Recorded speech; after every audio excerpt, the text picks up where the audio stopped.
Mbak Puan kemarin ngomong kemungkinan PDIP mengusung Pak Anies itu lebih dari 50%, bahkan sangat besar kemungkinannya. Tanggapan Mbak? Lagi-lagi kami bersyukur, kami merasa terhormat, dan mari kita majukan kota ini sama-sama. Di kota ini begitu banyak sejarah ditorehkan di masa lalu, dan kita berharap dengan kerja bersama ini lintas partai, lintas komponen, maka akan lebih banyak lagi sejarah ditorehkan di masa depan.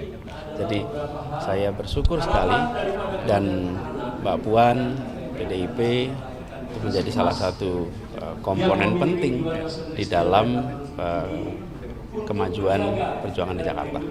Mas, hari kasih PDIP datang. Sudah, komunikasi berjalan intensif, dan kita guyup kok, kita ngobrol dengan teman-teman di PD Perjuangan, bicara juga dengan teman-teman di partai-partai lain, termasuk tadi yang saya tanyakan tentang teman dari unsur Koalisi Indonesia Maju, itu juga kita berbicara dan ngobrol. Mas, tapi kemarin dari jubir Pak Prabowo, Bang Daniel ini di akun X-nya seperti menyindir seseorang. Dia bilang kalau ada sosok yang mengaku oposisi tapi dia mengincar jabatan kepala daerah, padahal kepala daerah ini bagian dari pemerintah. Ya. Jadi pada dasarnya kita semua ingin agar peran amanat yang dititipkan bisa dijalankan dengan baik. Jadi kita semua lihat perjalanan nanti, bila amanat itu diberikan untuk mengikuti pilkada, kami jalani pilkada. Pak, terkait dengan PAN juga ini kan mengatakan kalau misalkan Bapak ingin maju dari PAN, partai PAN, kalau misalkan maju dengan PAN itu wakilnya harus Mbak Zita Anjani gitu. Kalau misalkan wakilnya Mbak Zita Anjani, SK-nya langsung keluar. Ini bagaimana tanggapannya Pak? SK-nya. Ya, saya terima kasih kepada PAN, Pak Zulkifli Hasan atas kepercayaannya, karena ketika itu disampaikan kan berarti beliau memberikan kepercayaan, mempercayai untuk bersama-sama memajukan Jakarta lewat pilkada. Jadi itu sebuah amanat yang saya sangat syukuri, hormati. Dan terkait dengan pasangan, itu semua tentu kita akan bahas bersama-sama sehingga bisa menjadi kesepakatan, sehingga pasangan itu memperkuat kebersamaan semua pengusung, dan harapannya itu yang kita bisa kerjakan sama-sama. Ya. Oke. Dengan Bapak sendiri Cukup? banyak Pak yang Kemarin Partai Bergoro itu mengajukan agar Abraham Samad menjadi wakil presiden. Nah, usulan itu juga atas dasar dari info yang didapatkan dari PDIP, itu gimana?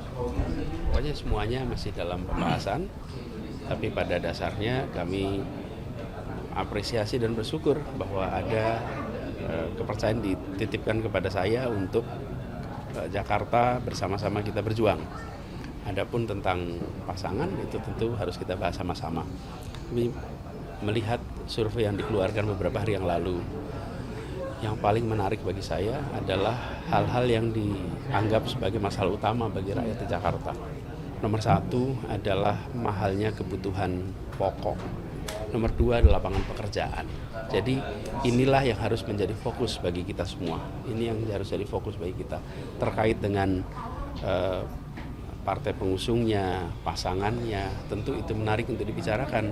Tapi yang harus kita ingat paling penting adalah tentang agenda apa yang harus diselesaikan di Jakarta.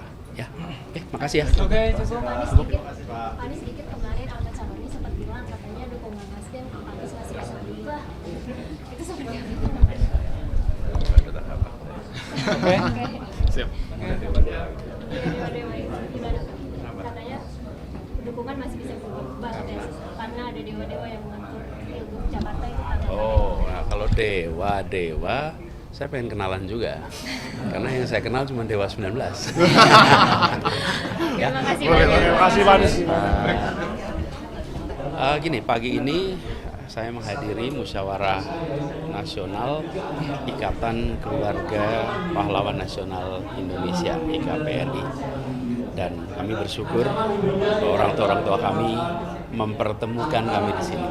ini pertemuan yang hadir ini karena orang tua kita yang dulu berjuang, kemudian anak cucunya yang sekarang bertemu di sini, dan kita semua di sini berharap bahwa dukungan dari pemerintah pada program-program untuk mereka-mereka yang membutuhkan, terutama keluarga-keluarga pahlawan nasional, mudah-mudahan bisa lebih diberikan perhatian lagi.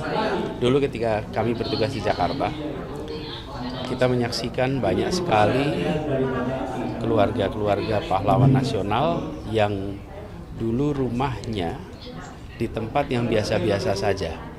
Tapi dalam perkembangan kota Jakarta, lokasi-lokasi itu menjadi lokasi yang sangat strategis, yang menjadi amat mahal, dan tanpa disadari mereka tidak mampu bayar PBB dan terusir pelan-pelan di kawasan-kawasan yang sekarang strategis, dulunya biasa-biasa saja. Itu banyak sekali, karena itu kebijakan kami waktu itu adalah keluarga pahlawan, penerima tanda jasa, semua yang berjasa untuk Republik itu dibebaskan PBB-nya. Karena mereka-mereka itu adalah orang-orang yang dulu berjuang untuk kemerdekaan, menjadi tragis ketika justru rumah tempat mereka dulu berjuang tergeser karena aturan negara yang mereka merdekakan. Nah, itu yang kita kerjakan, dan mudah-mudahan lewat KPN ini akan banyak lagi kerjasama dengan pemerintah yang bisa dikerjakan. Tadi di dalam acara juga sempat ada doa buat Pak Anies supaya terpilih lagi jadi gubernur lagi. Nanti ada tanggapan soal itu, Pak? Ya itu beliau putra Pak Saharjo. Kita tahu ini namanya Jalan Saharjo ya. Nah ini beliau. Oke. Jadi kita semua pokoknya begini, kita ingin agar Jakarta terus makin maju dan masalah-masalah mendasar yang muncul di masyarakat bisa diselesaikan dengan baik.